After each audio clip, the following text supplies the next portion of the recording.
totally and brutally honest here. Sean Corbin makes Valery Brudov look like Ivan Drago. It's as simple as that. He's beat what's in front of him tonight. He faces me. He's going to visit mental demons again. And let's get something straight. Come to me, mate. You come to me. Next time, ain't no judges going to be needed. I'm going to do worse than Kovalev. I am going to do worse than Kovalev. On Saturday night, mate, you better hold it together. I'm going to smash it near you to pieces, mate. I'm going to hit him. When he gets in the ring and we get 10-ounce gloves on, I'm going to smash his head to bits. I'm going to do it November the 30th against all odds. No matter what people say, the journalists write what you want. All as I'll say is tune back in and then look at me on December the 1st when I am world champion. It's as simple as that. I'm willing to die in that ring. It's as simple as that. I am willing to die. I'm willing to die, Saturday. Is he? Right, Andy, anything to throw in before we go on to Bellew of the Week, or should we just get on with it? Just go on with it, mate. Just get on with it indeed, yep. Dave's here, Andy's here, Ozzy, Rob and Gabe. Quite a few to get through. I'm sure the boys have got some. Yeah, oh yeah, we all know what probably will be the winner, but don't be surprised, there's a few decent ones. First one coming in from Lagboat. Eddie Hearn was mentioning he's going to put the Fury-Joshua fight on in Saudi Arabia, if it ever gets happened. Lagboat says, fucking traitor, never go into a matchroom show again, and if I see Eddie Hearn in the street, I will spit in his face. Shame as well, as I like Dillian White, but until he moves to another promotional company, I'm not paying a penny to watch him. Hope the worst for him in life. Also, after that, Alfie Holder 2012 jumped in reaction to Eddie's Saudi Arabian announcement. Eddie would have staged fights in Nazi Germany if they paid him enough, says Alfie Holder. He knows Eddie then. David Farmer nominated this one, Tim Boxio. Now this was a classic, lads, and if you ever see this on Twitter this afternoon, 42-year-old heavyweight Colin Sangster, 2-0 with 2 knockouts, was dropped by 412-pound heavyweight Andrew Case Allen, 0-1 in the first round, but then the 42-year-old Sangster violently stopped Case Allen in the second round for a KO2 victory in Minneapolis, Minnesota. And then there was an amazing picture of Case Allen. I mean, he makes Andy Ruiz look like flipping Celestine Caballero, this guy falling to the floor. I put it up on Twitter. I don't know if anybody saw it, but it is quite the brutal spectacle. Do you see it, Andy? These two fat guys going at it. I'm going to go watch it after we finish with this, if you can just link me up with it. I will indeed, it's pretty horrific. Here's a good one as well. You put this in, so did Marcus Bellinger. Samson Lukovic, Josh Taylor versus Kong Song will land in either Great Britain or Scotland.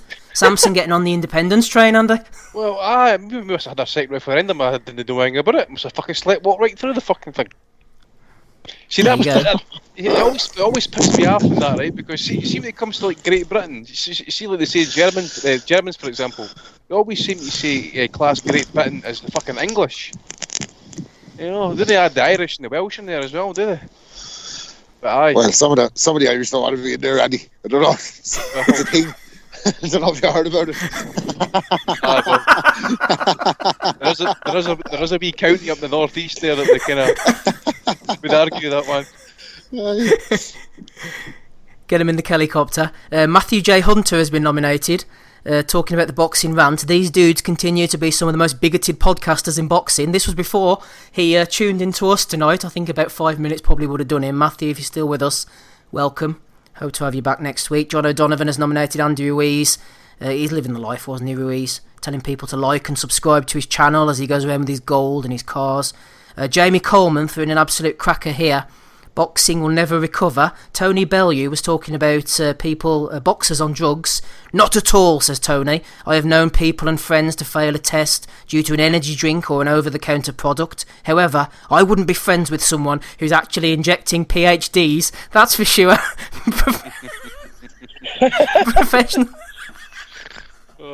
Professional boxing is dangerous enough without the cheats. Andy, have you ever snorted a diploma? Well, I take it he isn't aware that he can actually take steroids orally rather than injecting it. He's been watching too many Rocky Balboa films, I think. Nobody fucking injected him with a PhD anyway, I'll tell you that much. He was out that day. I smoked my degree in 2 years though.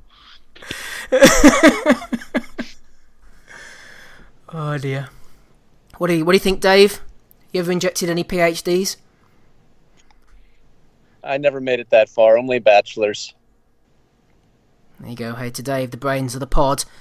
Certainly not the brains this week. Chris Eubank Jr. getting nominated from Sam Dorset. Police warning, says Chris Eubank. He was warning the burglars and the thieves. # much easier ways to make a living. What happened exactly? I know he got robbed. They took his bling. He put a video, I think, a few months beforehand in that saying, look, you're never going to be able to break in because the door's up so high. You need to get past. You need to get past the security cameras, which wasn't working that night apparently, and you need to get past him. But he wasn't fucking there, and you could just tell he was raging, right? But see that thing when it went into his cloakroom, right? They've taken out the one jacket, and they've thrown it just nice and neatly onto the fucking floor, which had £150,000 watch in it. If they checked the pockets and that. He's obviously trying to kind of save face by doing that actually, but it's a pathetic attempt at a comeback. But I remember the same happened to Ricky Hatton. He says he was in Spain or he was away somewhere for the weekend. So what happens? His house gets tanned, flooded that same weekend. Fucking unbelievable. It wasn't, to be honest. It would be less than pleasant, by the way, because you didn't want some little rat going about your house doing all sorts or anything they want and stuff like that. But at the same time, he literally dared them to come and fucking break into their house. Big time. That's what I was just going to say. Don't probably goad criminals, man. Just leave them alone. You know what I mean? Leave them alone like Tony Bellew. He fucking dared them. And what happens? He got fucking served. It sucks in the UK. You guys can't even shoot your criminals. Like, here we shoot them if they come in. You guys have to stab them. And then they'll still arrest you. I know. I worry about it every day. Yep, Unless you're Tony Martin. Anyway, moving on. Hi. What about this one, Andy? What's the context here? Danny Robson put it up. Eddie versus Cougs. They're both sort of photoshopped on these fancy-looking bodies. One on the PEDs, one on the Clare. Any intel? I think it's something to do with the card that's happening with the YouTuber on it and stuff like that. Obviously, people are all wanting to get involved now. So I think it was some sort of mock-up in that, just to kind of say, look, who get these guys fighting Coogan against Eddie Hearn. I think that's what it was anyway. Mm-hmm. Greg Cross, Mr. Boxing Casual, friend of the pod. Shout out to Greg. I haven't heard from Dom McNamara in a while, actually. I hope you're alright, Dom, if you're listening. I haven't heard from him in a good few months. Shout out to all the boys. Anyway, Greg Cross, nomination for Tyson Fury. Alexander Usyk isn't a big fight, even if he beats Joshua. He does nothing for me. He's a nobody. Says Greg. Wallin, Schwartz, the last two. Not happy about that one. Here's a good one for you, Gabe. WBA champion or serial killer. We could get Teddy Atlas involved. Gavin Stevens says, love the bloke, but Bellew of the Week nomination. Teddy tweeted out, if one was to find themselves in a position to practice cannibalism, there should be two thoughts. First, find anything else to devour, and second, never ever chew on a friend. What do you think about that then? A bit of advice from Teddy, Gabe? Should be handing that advice to the Chinese, man. Atlas said that. Yeah. Fuck. Solid advice. That's great. That might win it for Atlas, me. Because I love the Atlas be at that game. He'd be at that cannibal party going, I can't eat him for you. Do you want to trade places with me? We are I'm firemen. happy to eat him for you. We are firemen. Put the body on the grill. It cooks better. Let me tell you something, Joe. You're going to cry tomorrow because you didn't need the wing. Go to the body.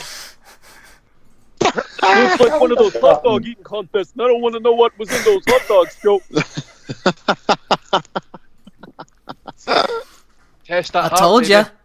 Test that. I told you. It's a strong week. It's a strong week. We haven't come to the big stuff yet, but it's a strong week. One thrown in here from David Almond 86 for Tommy Fury. On his Instagram, Tommy says, if you know me, you'll probably know I'm not the best cook. You'll probably also know how much I love eating meat, but I'm making an effort to cut down and eat more healthier this year.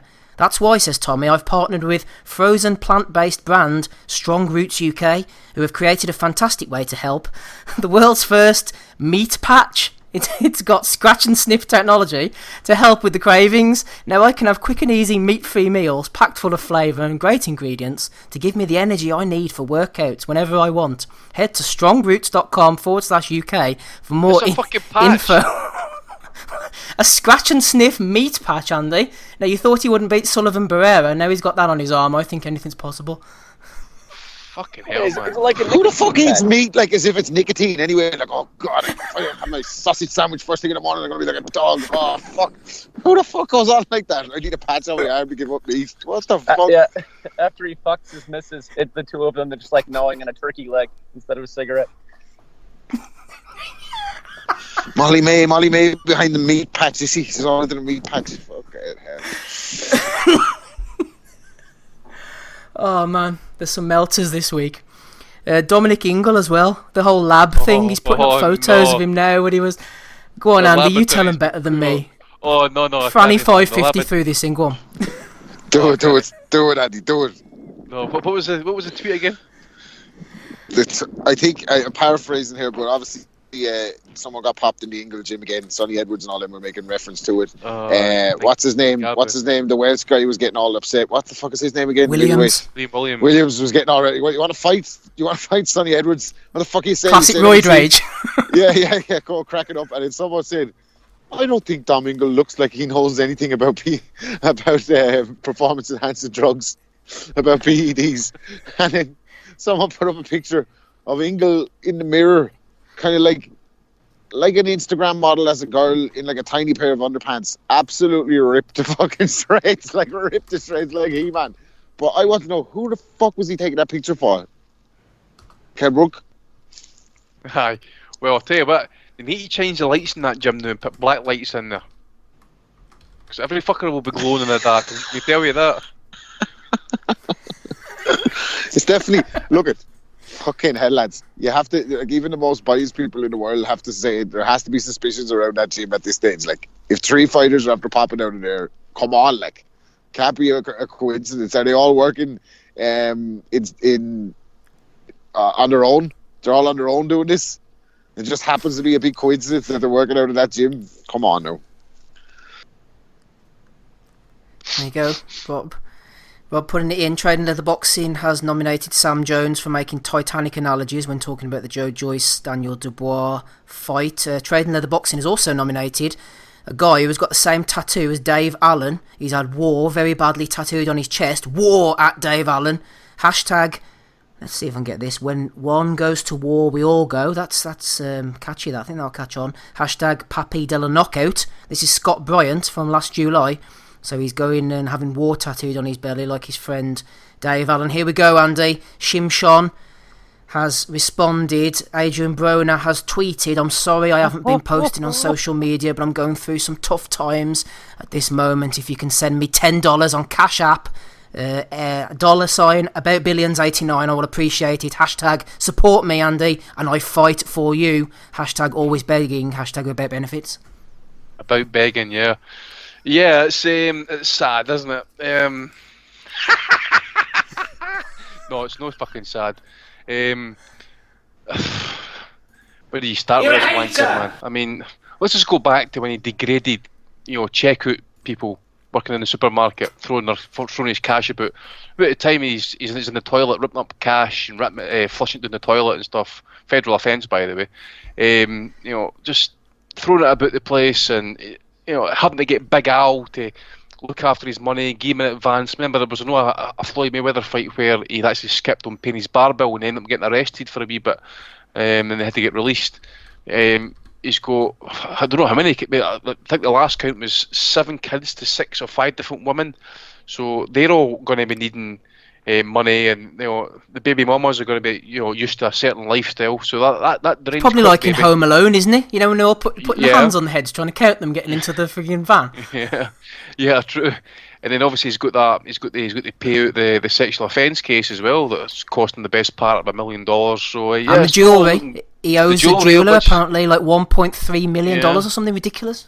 There you go, and he's flying coach, but he's still comfortable. He's telling the guys and stuff like that, it's looking good for old AB, by the way.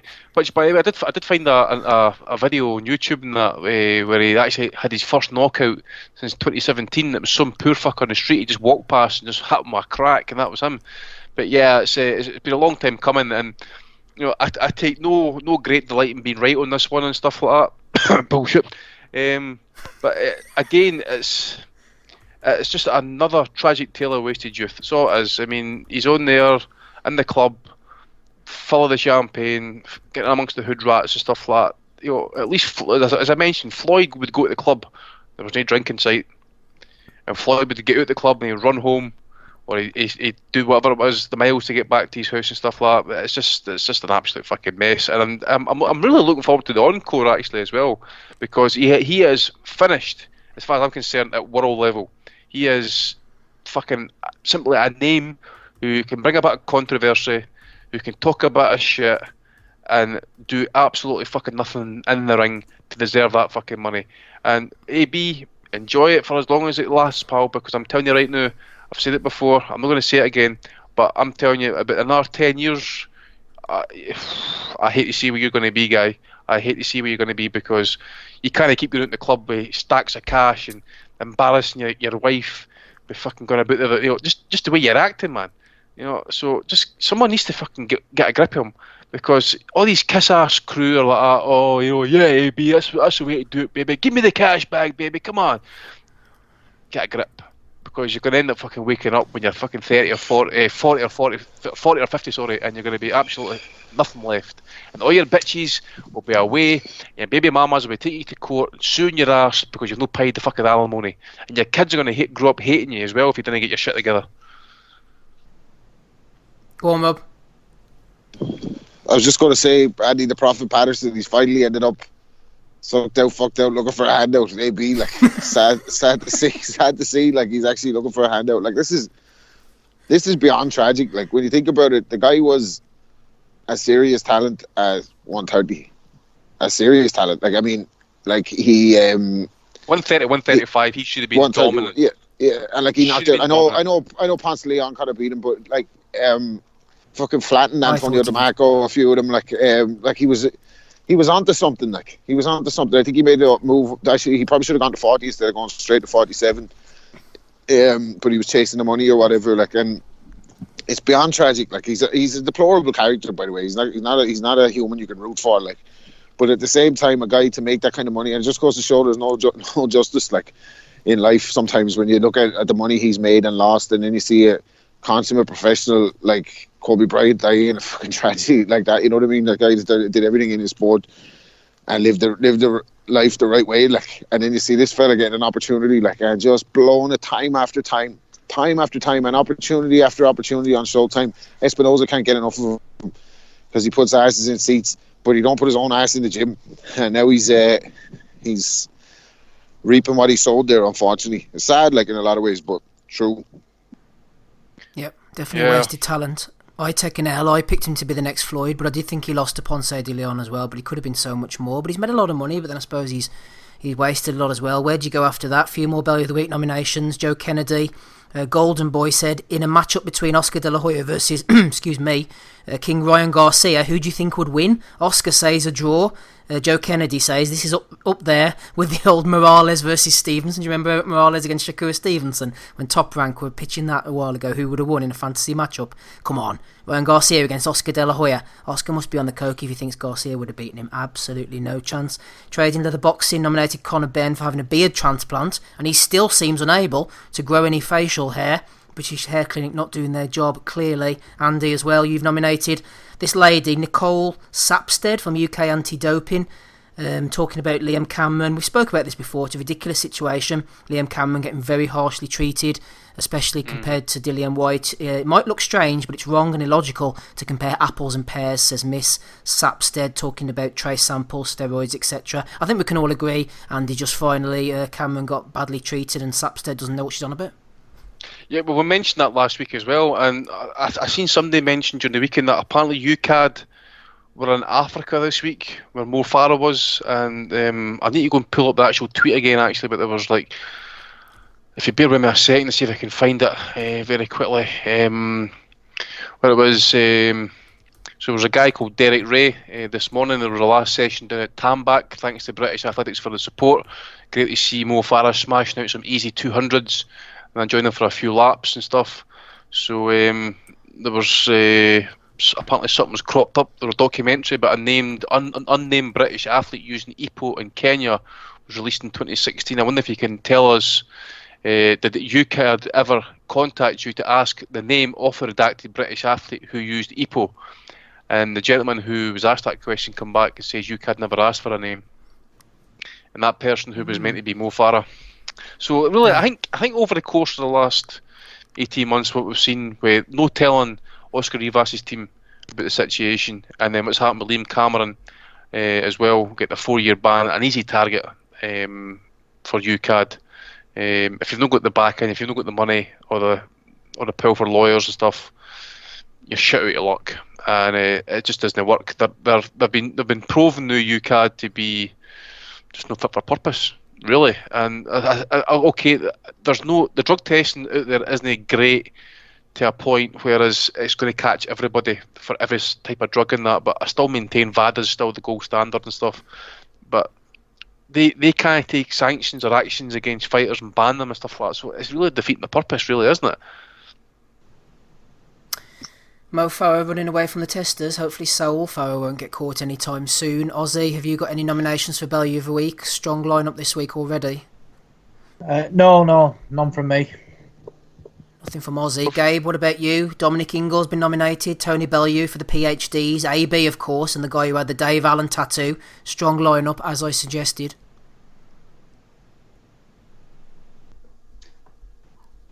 Am I picking the winner? Nope, nominations first, please. Oh, no noms for me. Nothing from him. Rob, you've always got one for us. Go on. Oh, yeah, you betcha. Eddie this week had a kind of a round table show now, and he was telling Coogan about it on an IFL. Coogan was raging. He wasn't on it, wasn't he? He was raging. And he said, I have the panel. It's Joe Weller. I don't know who the fuck Joe Weller is. Does anyone know who Joe Weller is? Some kind of celebrity, isn't he? I don't know if he's on one of them shows. Joe Weller, Wiley, the godfather of grime, the creator of grime music, who I have a lot of respect for as a musician, but he doesn't know shit about boxing. He's a fucking Matchroom FC cheerleader. And the next one was going to be Tony Bellew, but he couldn't make it because of the birth of his son.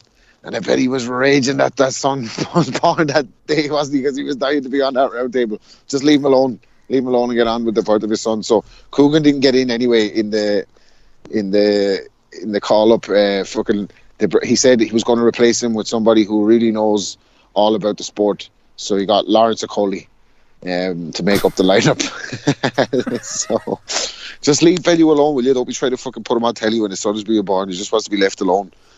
And let him look out for fellas that are injecting BHDs and get on with it.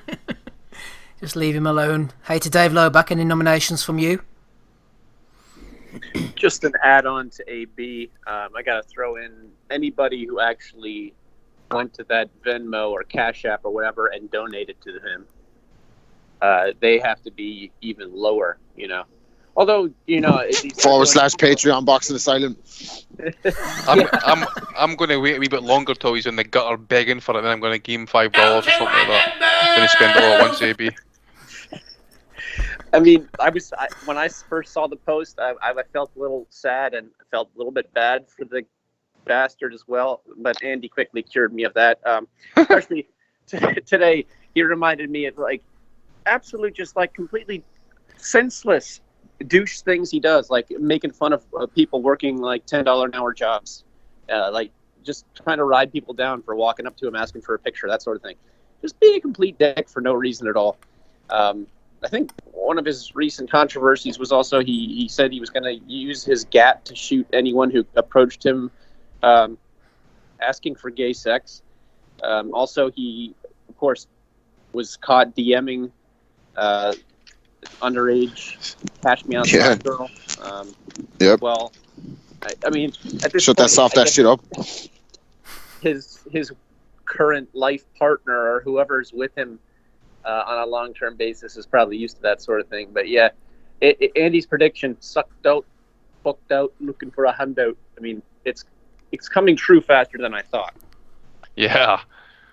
Jesus, wish you I could put see money him on ending that. up like, do you remember you man out to that film Menace to Society? Suck your dick, man. You could see him ending up like him, couldn't you? Yeah, $10, baby. You know the reference, Rob. Sorry for your mama. That's right. Yeah. Some of these fighters who fall on hard times, their careers are respected and they're respected. And Sugar Ray Robinson, he had to sell the famous pink Cadillac or whatever. He had to sell Rays. He had to sell that whole block that he owned. But Frank Sinatra, loved him so much. He supported him for his later life. Muhammad Ali, he had money troubles too, but he was so loved that he didn't really have to, he could just make an appearance and not have to worry about it. AB, I mean, no one's going to be asking for him to show up and make like your commencement speech or something. This dude is not. Tyson, probably the biggest example of that. Back from the brink on the basis of fans, getting behind him, Tyson. But fucking AB is assed out now. I've got a couple, Steve. Yep, go ahead, Andy. Chuck Woo for Melton in the chat there, by the way. It's just... Oh, I feel sorry for Chuck Woo tonight, Andy. Leave him alone. I feel sorry for him. Yeah, okay, Tony Bellew. Iceman John Scully tweeted out he just got off the phone to Michael Nunn, and who made the report that he's having a kickboxing fight in April. So he's at the jail less than 6 months. He's going to be fighting again. But he must be mid-50s now, eh? Oh, he's got to be. Oh no, please no. I was a massive Nunn fan. I don't want to see this. He's going kickboxing according to John Scully. Be safe. Did anybody catch Shane McGuigan? Steve having none of that. No. I'm going to put a stop to this shit right now. Shane McGuigan being a bit salty when Samson Boxing tweeted out that they had won the purse bid by, I think it was like $20,000 extra than Top Rank and had posted. And Shane McGuigan tweets out, "Good on you, Samson Boxing, my friend." Right? But the fucking problem is, because it's a fucking mandatory and it goes to purse bids, guess what? Josh gets the bigger split of the purse, so he's not going to pay your ass either, by the way. So I don't think he really thought that one out, actually, to be honest with you. I was going to put up Fury as well, but obviously you did that regards to the Usyk fight, but I want to throw in Joe Parker and Dillian White for kind of similar using the same excuses and that as well. Parker saying he's the A side, I think he said, and White's basically kind of saying that, along the same lines as Tyson, and that nobody knows who he is and he can't sell on pay-per-view. And did Dillian White see his last fight? You think he deserved to be on pay-per-view after that shit? So yeah, I'll probably put up White, Fury and Parker as well for that one as well, mate. Someone's just put in a late nomination here. I'm just getting part of it. Apparently Steo Ryan 81 is saying that Josecito Lopez is a better fighter than Sean Porter, so Steo Ryan 81 has been thrown in late as well. Everybody's thrown theirs in. So as I said before, there's a strong lineup this week. Dominic Ingle, I really like the Tony Bellew PhD one. Dave Allen's Tattoo, Eubank Jr. getting robbed. Those two fat mess heavyweights as well, but it's got to be only one for me this week. Aussie. I'm going for Adrian Broner. What about yourself? I agree. Adrian Broner. That's 2 for AB. Maybe throw him $10 on the old Cash App, Gabe. Any money coming from you? Any love for AB? Who are you going for? Not a fucking cent. I might, however, send Teddy Atlas some good sharp knives. That's God damn. This is such a tough week. I really want to give it to Atlas, but I just can't. I got to go with Broner on this one. Fuck. Broner. Forgot all about Teddy Atlas. There's 3 nominations for Broner. It's becoming pretty academic. Rob, you could swing it the other way. Who are you going for? Yeah, I like the Bellew one as well, but yeah, it's got to be AB. Shut that soft ass shit up looking for fucking cash donations. What do you think we are? We're trying to get money for Patreon, baby. This is not easy. It's a dog-eat-dog world out there, AB. We're sorry about that, baby bro, but you're going to have to shut that soft ass shit up before you sucked out, fucked out, looking for a handout. I said, Rob, we might be donating a Bellew of the Week award to AB this week. Could be the best thing he's won in a while. Hey to Dave Loback, who are you nominating? It's going to be AB about Bellews. Certainly isn't about Bellews anymore. Could be sweeping up Andy, IBO, WBA, WBO, WBC, IBF, and WBU. Go on, 6 out of 6 for AB, I take it?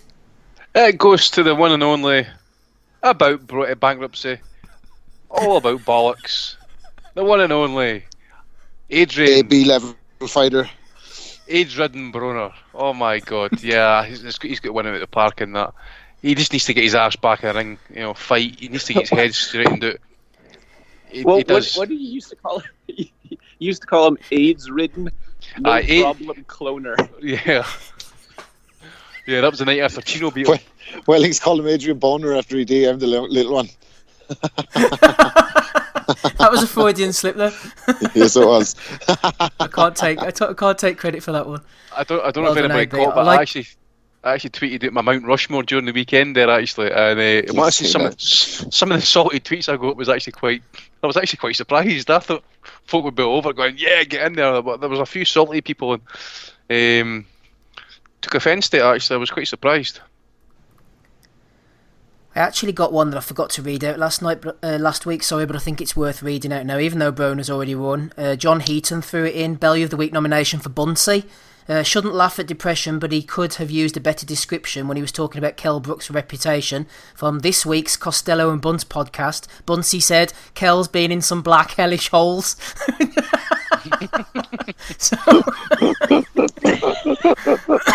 Oh dear. And fuck fans.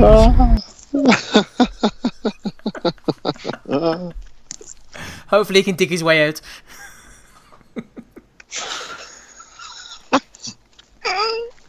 Chuck was still melting on this chat, man. It's fucking brilliant. Go and drink some cranberry juice.